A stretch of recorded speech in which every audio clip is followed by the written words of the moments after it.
In this video, we're going to look through a debate between a ex-trader who's called Gary Stevenson, who's kind of popular on YouTube. He worked at Citi. He helped them make $35 million in 1 year. He was on a salary of $2 million a year. He quit his job as a trader to create online and talk about how we need to save the Western economies through higher taxes for the wealthy.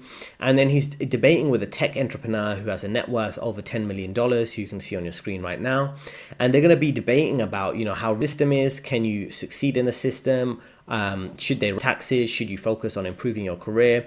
What really matters here? Let's listen to what they have to say. You on the solution, because in 2019, in 2020, and that's not what I'm saying. In 2020, we made a decision globally to shut down the economy, and we taught everyone that they can live and work from anywhere. The biggest threat to everything you're saying is remote working. The fact that we can live and work from anywhere.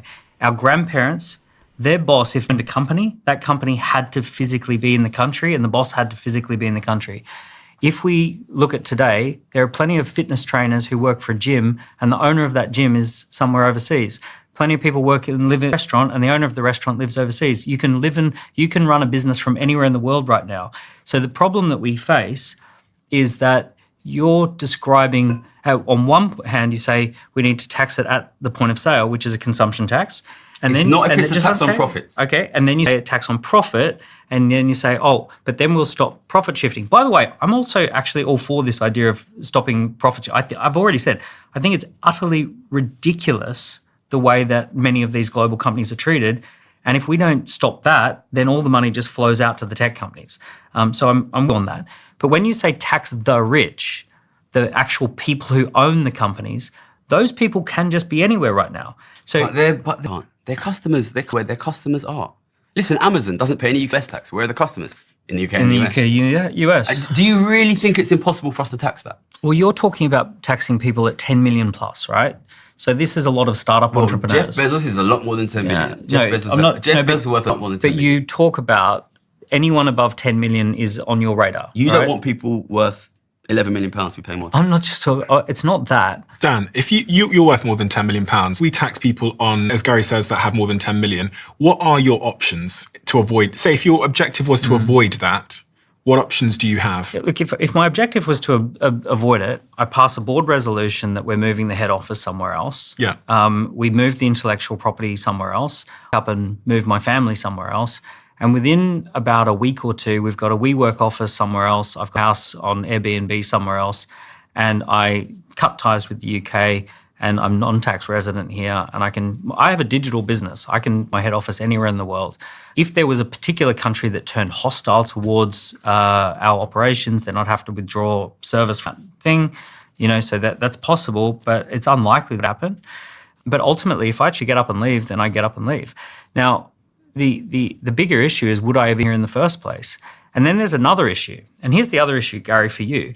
You've just had 750,000 subscribers to your YouTube channel. It's 820, right? Yeah. It's 820, right? So it's going up. I could have one of my analysts at a consulting company do a valuation of your brand and do a valuation of your YouTube channel.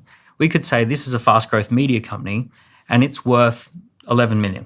Right? So we could come up with a forecast and a projection and we say Gary's Economics is actually a new fast growth media brand. It's worth 11 million. Now your channel, now you have to pay 100 grand a year in extra taxes because you're a millionaire. Well, sorry, 1% on wealth above 10 million on 11 million is going to be 10 grand of taxes. Oh, you're saying only on the part above? That's how taxes work. So it's not on everything. So it's a marginal tax. That's how taxes work. It's above. So, but is it that, who gets to decide what wealth and what it's worth? Wealth, let's just hear me out. Wealth is a technical term for unrealized gains, right? It's not real. Someone buys a house for 20 grand and it's worth, they've still got the same house, but now they've got wealth. Someone starts a business and a tiny little seed investor puts in a little angel investment. Now they've got wealth on paper, but who gets to say what is wealth?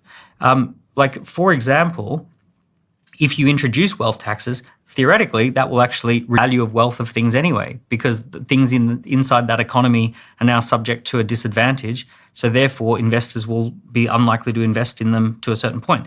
And also, people start cutting and dodging and weaving and ducking and weaving. So they say, our UK operation's worth 10 million, so we're now going to start a second company over in some other country and make sure that's where the wealth accumulates. So it's incredibly difficult because it is just unrealized gains. I know it's difficult. I'll give you an example here of people who adapted to remote work, global markets, learning foreign languages, and adapting to business culture elsewhere. I remember when I was at university, I went to London School of Economics, and two of my kind of people in my same year of studying there, they were doing degrees. One was at LSE, one was at another university nearby.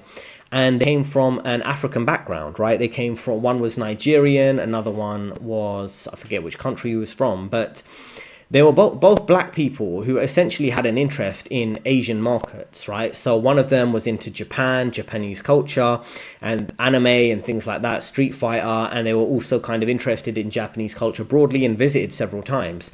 So he comes from a Nigerian background, but he learned Japanese, he taught himself Japanese, went to Japan multiple times, and now he has quite a high-paying corporate job in Japan. And the other one has a high-paying corporate job in China, and what they're doing is they're managing he's like a local business manager, like a regional business manager. And neither of them from Japanese or Chinese backgrounds, but they learned the language, they learned some trading skills, they learned some sales skills, and they went and worked there. And they're kind of senior middle management. The whole point I'm trying to make is that you've got to find some unique skill set that can actually work for you. If you know remote work is increasing, what type of work can you do from a world? Whinging about taxes are not going to change it. And also he mentioned here, if someone has a successful YouTube channel, that could be considered, could be valued quite highly.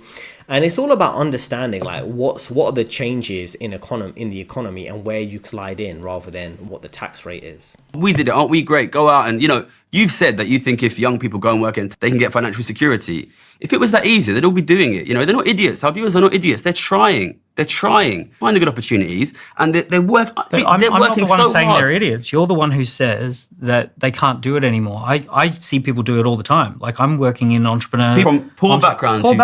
So then why are our viewers? Why is everybody not doing it? I'll tell you why people aren't doing it. We went through a schooling system that taught us how to get an office job. Okay. Right. We went through a schooling system to prepare us for that doesn't really exist anymore, which is the Industrial Revolution. You have to go through a process of figuring out how it really works.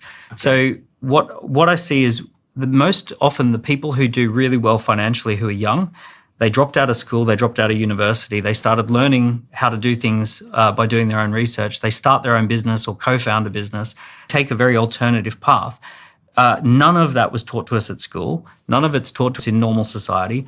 We have a school system that manufactures people for a set of skills that are not particularly valuable anymore, and we also get them in debt for those skills. When people sidestep that and say, okay, I'm not going to get into your debt, I'm just going to go and figure out how the world works, there's actually loads of opportunities. Okay, so I guess we've sorted it then. All of our viewers need to do is go and buy Dan's book, become an entrepreneur and become a millionaire. It's that easy. Why weren't you guys doing it to begin with? They're idiots. The viewers are idiots. They should be just being more entrepreneurial. It's as simple as that. More entrepreneurial, start a business. Listen, I come from East London, okay? My friends can't feed their kids, okay? And if it was just going out and being an entrepreneur, they would do it. I can bet you they would, multi-millionaires telling kids who can't afford to turn the heating on, you just need to be more entrepreneurial. It's sick, Dan, it's sick. But this gives people mental illness. Tell them the truth. We took the opportunities and now it is almost impossible to get poverty. And don't just stand up there and wave, your millions of pounds of them and say, if you were on me, you could do it, you could have it. Because it's sick because they can't. They can't feed their kids, Dan. They can't turn the heating on them to be more entrepreneurial. Fix the system that drives more and more and more of them into poverty every generation. I find it very strange that you think it would be easier to fix the entire global economic system than to start a business and fix your own personal economics. The thing that I know that gives people mental health is they have no agency in their life, that they can't do anything. Your video where you talk about if you don't have a rich dad, you're screwed. There's no such thing as meritocracy. You're never going to be successful. To me, if I had have come across your content at 19, 20 years old, I would have been screwed. I'm so glad that I came across people who said, Daniel, you're into a rich family, you don't have any bank of mum and dad, but it's easier than ever to start a business. Start by working for someone who's got a business, then figure out what's your opportunity. And there is a way. I've actually worked with from poor backgrounds. And the things we do is we tell them if it's possible for someone else, it is possible for you. I also worked in rural Uganda with a charity that did with the poorest of the poor. One of the most incredible things I ever saw was a woman who's out literally picking food out of a trash pile, and she was basically they shared with her how to start a chicken business, which then ended as a pig business, which then ended up as a cattle business, and she ended up hiring 15, 16 people in her local community. The power of is starting with nothing. You can actually make improvements. I'm not saying everyone ends up as a millionaire, and I'm not saying everyone ends up equal, but I'm saying you can make improvements in your life. And the thing that causes mental health issues is the feeling of having no agency or no control over your circumstances until the world changes the whole economic system. So that was a good point there. And this is what I mean about you can see on the caption on the screen right now, political versus solutions, right? You shouldn't waste too much time on political solutions. And one thing I want to talk about here is the school system. The school system is wasting your time. It's brainwashing you. In some cases, depending on your personal circumstances, it could make sense to drop out on developing alternative skills. You can learn a lot of things online, for example. And it's the same way I say that, getting some higher education isn't a good use of your time. MBA, is that really going to benefit your career? You should think it through carefully rather than just getting into more debt. And if you're interested in something, you could read about it without paying for tens of thousands of dollars or more to officially, when you can teach yourself or read a book on that particular topic. Now, the other thing I want to talk about is how, the reality is the system is setting you up to fail, right? For you to succeed. It's really that simple. If you want to save the world, you can go into politics. If you want to save yourself, you should go into business and make yourself rich as much as possible, whether it's using remote skills or building digital assets or investing in digital assets, like things like that. Not investment advice, your choice, of course. But those are the type of things to really consider versus just going, we need to save the world first. And, every person, and at some point in their life, particularly if I've seen a younger man, I went through a phase like this where you thought, maybe we can change things. But you realize this system is really rigged. And not only that, the people around you that you're trying to save, the society you're trying to save, there's so many dumb people, normies, NPCs that are just not going to make it. They're kind of in the position they're in because they're falling for all this. And if you're trying to improve, they'll label you far right or conspiracy theorist or whatever the new latest term is, or misogynistic or patriarchal. You're better off just saving yourself and letting society crumble. Let's listen to his next point here. Ends up with the same result. Here's what I'm trying to achieve. I'm trying to achieve the people who have ambition, who can go for it, are incentivized to do it and incentivized to build jobs and build companies. And what about the ones that just want to work hard and have a good family and take care of them and have a home and be able to turn the heating on and be able to have financial security? Well, they need to work for a business, don't they? They need to work for you? Yeah. Pardon? They need to work for you? They need to work for a business, some business, right? If someone does create that business, then where do they go? We now have 11% of working age people are now declared too sick to work. We have a huge problem in the UK. We also have 25% of people who are working age don't work. It's 1 in 7 men work at all. Do you think they're lazy? I think the system is collapsing. Do you think the system is the changing. average British American is lazy? What I think is happening is that the technology companies are totally transforming and disrupting everything. And what happened is around the post-war era, we had good jobs. You could work in a local thing. What's happening now is that jobs are going to the Philippines. They're going to technology does 3 things. It makes jobs more simple, which means it makes jobs global, where you can move them to anywhere else. And then ultimately it automates the job altogether and gets rid of it through code and software. And what's really going on in the last, especially years since the pandemic, is technology has decimated the existing systems that we all relied upon when we grew up. And when I say the education system isn't really working, it's still pretending that there are office jobs for people when they graduate. And it's still pretending that there's like 1950s scenarios available when actually my kids are going to be disrupted by AI. Kids are going to be disrupted by AI. These sorts of things are the things that really we should be talking about. So he's got a good point. It's not necessarily your fault, right? That you have to adapt to where things are. And I think, there are lots of people who are kind of dropping out, realizing they haven't got a chance, working hard doesn't really off. And one of my most popular videos, a couple of them, if you check my channel, are all about how working hard doesn't pay off. I had a video on that topic that got 45,000 views. And the reason why that working hard doesn't pay off is because there's so many rigged ways of office politics, all the things I cover on my channel. But there are smart decisions you can make, like he says, being in growing areas of the economy, not declining areas of the economy. And there are a lot of men dropping out. Like I say, I don't judge them. If you want to be in NEET, not in education, employment, or training, I think that's fine. I mean, this system is completely fake. The money's getting printed out. Big banks are getting it through quantitative easing. The government's looting the system. Many rich, dumb politicians. You see AOC, people like that. And if you want to leverage the system to benefit yourself and get benefits, I don't really do. It's like, live your life on your terms. I'm not really here to judge. But the thing is, what he's talking about tech jobs, what he said about tech jobs are quite interesting here. He says tech are replacing jobs, they're making jobs more global and automating jobs. And the question is, how are you adapting, right? Some cases it could be developing high quality tech skills. In other cases, it could be relocating in a way where there are more job opportunities.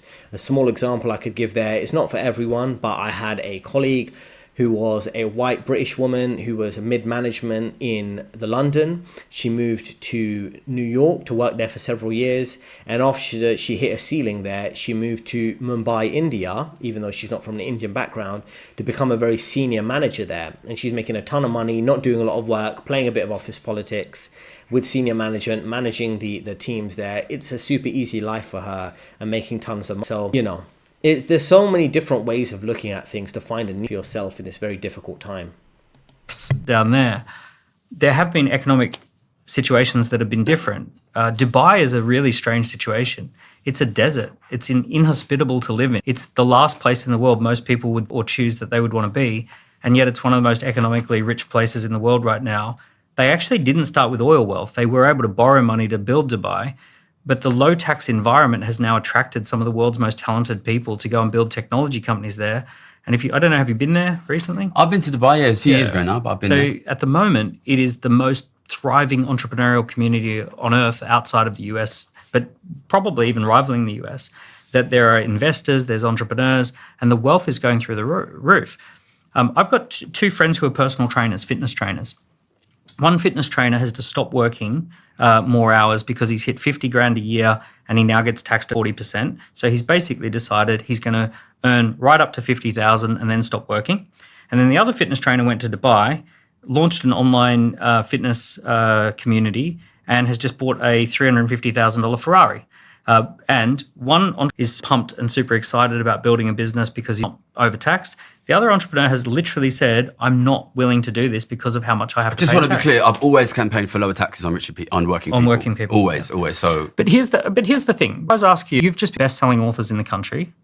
If your publisher came to you and said, because you're in the top 1% of our authors, we're going to halve your royalties if you sign a second book with us, you wouldn't sign a second book with them. You would go to another publisher who says, we'll pay you more royalties because you're so successful. I would have written this book for free, Dan. I would have written this book for free. In fact, the first time I got offered a deal, I said, don't pay me in advance. Then give your royalties away. Why? Well, what I'm saying... All right, fine, I'll give my royalties away. No, but I'll shut my YouTube channel down. No, but I'll stop working. I'm saying we respond to incentives that if your publisher, if Penguin came to you and said, book number 2, you get half royalties because you're in the top 1%, would you sign with Penguin or would you go with someone else? I walked away from a £2 million job a year to run a YouTube channel. Do you think I do the work that I do for money? I'm not talking about that you do it for money. I'm just saying if you had the option to sign between 2 publishing contracts, right, and all things being equal, one's going to penalise you for being in the top 1% and the other one's going to reward you for being in the top 1%, would you of course you would go with the normal, like if all things being equal, you write a second book anyway. It's the same. When entrepreneurs start companies, we can either start them in high tax economies or with a stroke of a pen, start them in low tax economies. I think So it really is kind of interesting perspective here. Now, what I want to talk about is culture. Culture is very important. There's a phrase you might be familiar with on the right wing. Everything is downstream from culture, which means whatever the culture says is what politics will dictate, right? So what that means is if you have a culture where you have strong gender roles, then the politics would reflect that, right? If you have a culture that has lots of feminism, then the politics will reflect that. And you can see that in recent years in the general culture. What's been popular in the culture will feed into the political, into the social dynamics, relationships, your day-to-day interactions, right? Cancel culture, all of these things are downstream from a feminist culture. Now, so many different examples of that. But in this context, when it comes to the economy, if you have a culture like you do have in the UK, in different parts of America to a certain extent, Europe and places like that. You have bucket, tall poppy syndrome. They don't want you progressing too much. People don't want yourself to separate yourself from the masses. People always want you make you feel small, or that you shouldn't achieve your goals or pursue the dream or have massive amounts of wealth. When you have that type of negative culture, it's not an aspirational culture. The UK, many parts of the West, like I say, they don't have an aspirational culture. It's about pandering to the weakest in society, cultural Marxism, victimhood, oppression Olympics. Whoever's the biggest victim gets the most special treatment. It doesn't reward success, it actually punishes success through higher tax rates. Now, one thing about Dubai, I have been to Dubai. I'm sure some of you have. If you haven't been to Dubai, I wouldn't necessarily recommend it. I think it's good because it has low taxes if you want to live there. It's higher living costs, but lower taxes. So depending on your circumstances, it could work for you. I didn't like excessive materialism and just all these shopping malls and just brand names. I don't really care for Louis Vuitton and Gucci and Rolex and things like that, or the materialistic culture, but I do think it's more aspirational. It's like if you see a lot of wealth around you, it might motivate you to maybe build your own business, and maybe you visit Dubai and you plan to live there in the future. It's very modern, it's very developed compared to these crumbling infrastructure you'd see in New York, you'd see in London, and the Europe, which are kind of legacy brand countries. They're living on the legacy of what they used to be. So in that way, in that sense, it is kind of nice to be there. The issue is that you want to be and set yourself up in life, and this is very important. Probably my most important point of this video is you want to set yourself up in a effectively conducive to your success. Now, one of my clients, he worked in, without giving away too much information about himself, he worked in London, very successful in the tech department of finance firms. And now he's moved to a lower cost of living location, Southeast Asia. I don't want to be too specific about it, but let's say he's living in Thailand for now. And he's building his own online business, building an AI company, trying to make a significant amount of money to escape the 9 to 5. Now I'm helping him with some of that. I'm helping him with some of his potential. Maybe he'll go back into a 9 to 5 in Dubai or a low tax location. Because he's setting himself up for success. He's networking with other people who are making a significant amount of money online. He's also working on developing the skills he had from the finance industry, working in the tech departments. He's setting himself up for success. Now, if you're in the UK or other areas, even negative family members might be having negative things to say about your own personal business or your own career development, crabs in the bucket mentality. How do you separate yourself from that? When it comes to negative people, I minimize my interaction with them. That's number one.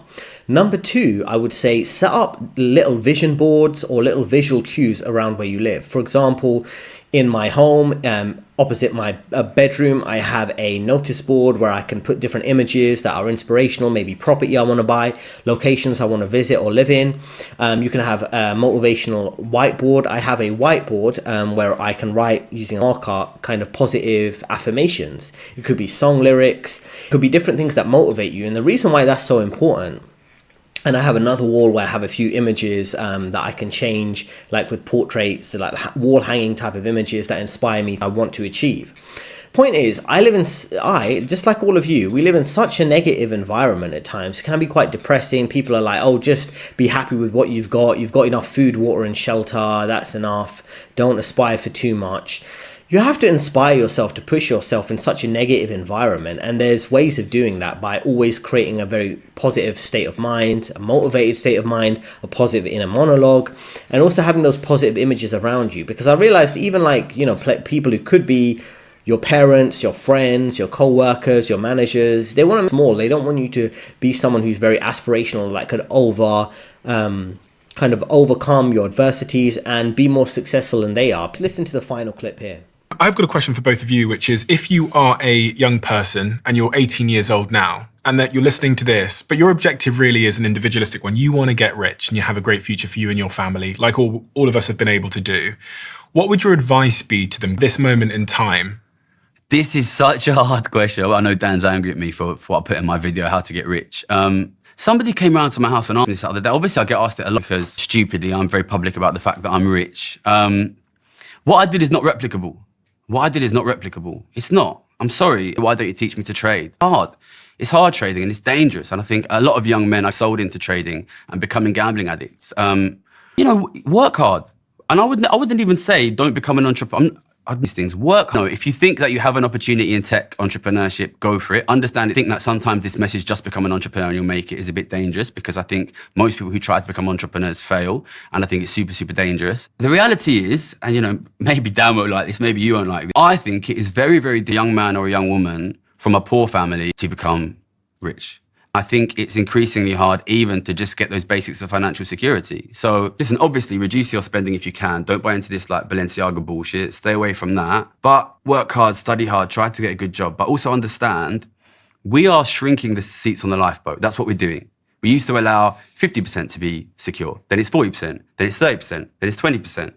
You've got family in Nigeria. If a young person from like Shantytown in Nigeria came and said, Stephen, what could I do to get rich? You would have to say to them realistically, listen, you are in a difficult situation here. You need to work really, really hard. But if you are able to make enough money to support a family, proud of yourself. What I would actually say to them, so I have got family in Nigeria. For people that don't know, I'm by blood half Nigerian. I would say to them that knowledge is really your life raft. So obviously there's a big tech boom happening in Nigeria, which is liberating a lot of people from that situation. So I would try and tell them to get on the life raft that is like knowledge of this new revolution. So from Nigeria, you can learn to code. And then the thing now is that we literally have, actually, this is quite interesting. We're building a tech company in San Francisco called Flightcast. It's live. Everyone can go look at it, flightcast.com. And the lead developer, and Guess Radar, the lead developer of Guess Radar is a Nigerian guy. But how many of those jobs in the Nigerian tech sector are going to kids that grew up in the shanty towns? I have no idea. Because I worked in, people ask me, tell me how to do what you did, all right? I worked in Canary Wharf. It's in East London. I could see the building from my house growing up. There was not a single other kid from East London the whole time I was there. Do you know, to Dan's point about this remote work revolution, where like work now you can work from anywhere. And in our company, Third Web, San Francisco, met of the staff that we now have are in the Philippines, because they just have like great creatives there. It's obviously more cost effective. Isn't this a huge part of what's going on in our economy? This digitalization and this remotification of work? It is. But for many people, I'm sure you live very, very well. Most of they used to have a half decent wage and now locked in their bedrooms, barely paying the bills. Yeah. In the Philippines? Not in the Philippines. The Philippine guys are balling out of control. The Philippines are booming at the moment. Yeah. So you think the average person in the Philippines is living a luxurious life? Have you, what's happening at the moment? Do you think the average person in the Philippines is living a luxurious life? There is this thing called remote foreign workers, and this is a huge boom. And but the kids should move to the Philippines then. It's great. You get a great quality of life in the Philippines. When I looked at the slums of Manila, they should just get jobs. They're not getting the laptops out. The poverty in the Philippines is... listen, Philippines is a beautiful country, an amazing country. I love the Philippines. I've been a number of times. But money's flowing in there at a rate that's never been. But what is the life like for your average Filipino? Well, would you agree, though, that their economy is just getting flooded with money at the moment? Like, money's flowing in there. Money is flowing in, but it is not giving a good life for your average Filipino. That's not true. Remote foreign workers... Well, we can remote foreign workers ask our Filipino viewers to tell us what's life like for the average. Can actually often support their we entire can have a look. family. I don't know what the average wage is in the Philippines. Just to bring it to point though, so I wanted to know from Gary. He said, work hard. If you're a young guy listening to this now, I was reading this really interesting article yesterday I think it was from Meiji talking about the Lost Boys. And it goes to show that I think it's 1 in 7 young men that is at a working age now are out of work. So there's lots of talk around young men in particular and how they're struggling. You'd say work hard, Gary. You'd work say hard, no Balenciaga. But the big thing is recognize the situation that you're in. And I would encourage my work and follow my channel, because the lifeboats are shrinking. And trust me, we're going to get our kids in the lifeboats. And we all know that, all right? And if those lifeboats are shrinking, if you don't stop the ship from going down, it is not you and you who are going to go down. We'll be fine. If you don't fight the political fight, I guarantee you, people like Daniel will. So you're saying that they should also get involved in the political fight? You have to. That's what our grandparents did. And if they become millionaires like you and me and Dan... Oh, it sounds like Dan's got better advice for that than I do. Okay, well, I'm going to ask Dan as well, but I'm wondering... So they just go in this whole like political debate about that. The whole point really that I'm trying to hear is this metaphor that was kind of interesting in that clip, which was about life rafts. And like I say, the West is collapsing. What life rafts are you building? It could be your side business, your skills. Let me know in the comments how you feel about that. What would you say is your metaphor? Some cases, it could be the inheritance you're going to get. You might have parents with who own several properties. You might think, okay, I'm going to inherit that. In one of my videos, like middle of last year, reacted to a Gen Z white American, and he was to get a decent paying corporate job. He was in like a low paying 9 to 5, and he was saying, I don't really have a future here. I don't know what to do. He was like, well, at least I know in the future I'll inherit some couple $100,000 from my parents, because they'll have a house that I could sell or live in, right? Because he didn't see his career going anywhere. The point I'm really making there with that example is that some people are looking for any solution that could work for them. It could be inheritance. Another way of looking at it is thinking about what unique skills you could develop. This guy's working as a trader. He's trading on his own personal portfolio. Then you've got the tech guy, which I showed earlier. And the other thing I want to tell you is about social mobility, right? Social mobility is definitely squashed. It's very deliberate. The system doesn't want you getting out of your current social position. You could find loopholes in the system, maybe maximize your time freedom and getting a normal job that can just give you more time to live your life how you want to live it.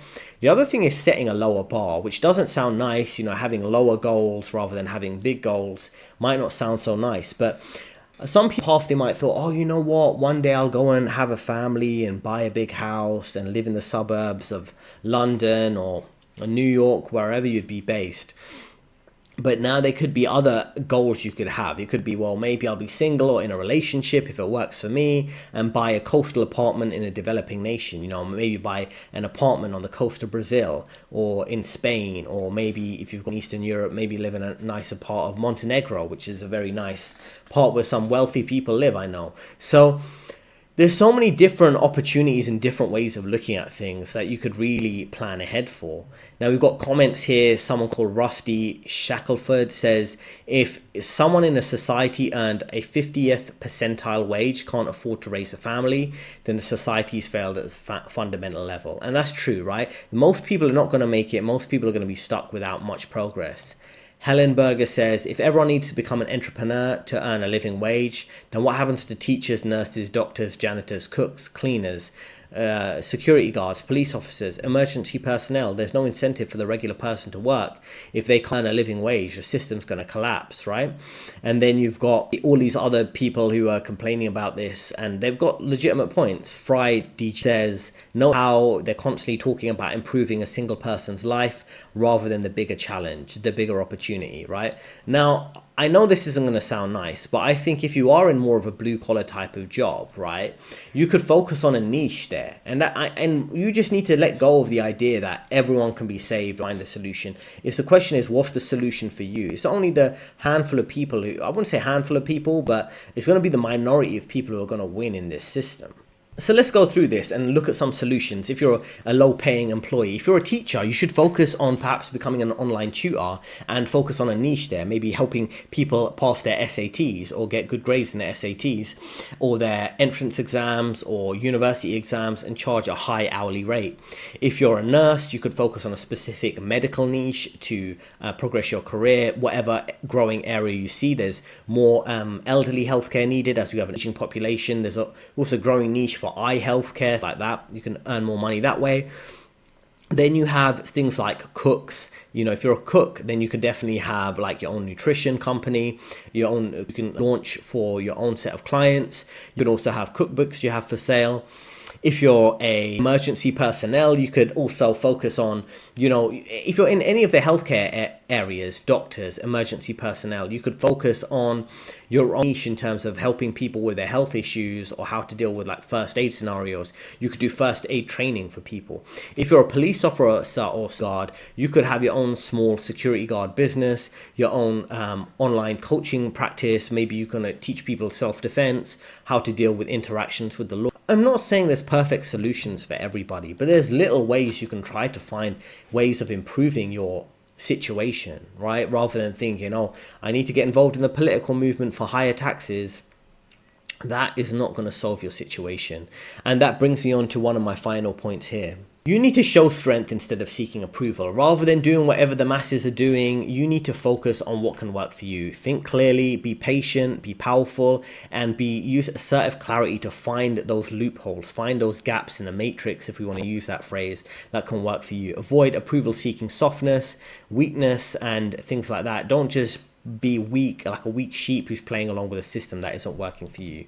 Now, I myself have worked at top investment banks like Goldman's and Morgan Stanley, and I offer career coaching, right? I'll help you build more power, pay, and freedom rather than get caught up in politics. And also I have a course that'll help you with office politics, which is linked in the description, and a Mailbox Money newsletter with 2 emails each week to help you with your career. These are the ways you can really survive and thrive in a very difficult time. There are 2 recommended videos on your screen right now. Let me know what you think about Gary Stevenson in this debate that you saw in the video, and I'll see you next time.